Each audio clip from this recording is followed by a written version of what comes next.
Objet nombre, SCP-128. Entité d'énergie cinétique. Classe, Euclide. Procédure de confinement spéciale, SCP-128 doit être conservé dans une pièce d'au moins 10 mx au mur et à la porte blindée d'acier de 5 cm d'épaisseur. Tous les membres du personnel pénétrant dans la pièce doivent porter des armures personnelles intégrales, ce qui inclut des plaques balistiques. Tous les objets volants de masse supérieure à 5 kg sont strictement interdits. Les vêtements et objets semblables sont considérés sûrs car l'entité ne semble pas capable de les distinguer de leur porteur. Les ustensiles d'écriture, les pièces de monnaie et tout bijou présentent des risques considérables envers le personnel et doivent en conséquence être utilisés avec parcimonie. Tout objet doit être débarrassé de la pièce par succion avant que les membres du personnel soient autorisés à entrer. Une fois la pièce vide de tout humain, SCP-128 se verra donner de petits objets, à la fois pour étudier son comportement et pour tromper son ennui. Dans l'éventualité d'une évasion, la zone environnante doit être évacuée, puis verrouillée, procédure si possible suivie d'une tentative de reconfinement de SCP-128 dans sa cellule. Les expériences passées montrent que tenter de reconfiner l'entité n'est pas nécessaire, dans la mesure où elle ne montre pas de réel désir de quitter les lieux et finit par retourner dans sa cellule de son propre chef. Description: SCP-128 n'est pas matériel.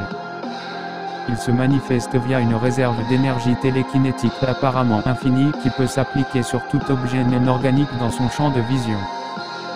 Les expériences ont mis en évidence de nombreuses limites à cet effet, ce qui rend le confinement possible. Premièrement, l'entité semble être limitée à un champ de vision précis et ne peut ni voir ni manipuler les objets situés de l'autre côté d'une surface opaque. Les verrous, par exemple, sont une protection suffisante du moment que l'entité n'a pas de moyen détourné de les outrepasser, par exemple par fracture. De plus, SCP-128 ne peut traverser les barrières physiques ou les ouvertures dont la surface en un point quelconque est inférieure à 2 cm², par conséquent, une pièce solide avec une porte sécurisée suffit à confiner l'entité. Il est difficile de déterminer si SCP-128 est doué d'intelligence ou simplement la manifestation inconsciente d'une énergie provenant d'une autre source. Il apparaît posséder un certain degré de conscience, comme l'indique une légère préférence pour les objets qu'il n'a pas manipulés auparavant, mais n'interagit pas avec la matière organique d'une quelconque façon et ne semble pas être conscient de sa captivité. Certaines recherches ont montré que bien que SCP-128 est apparemment incorporel, il devient tangible et incompressible une fois son volume réduit à approximativement 4 cm3. Cela peut tendre à expliquer pourquoi il lui est impossible de fuir par des ouvertures plus petites.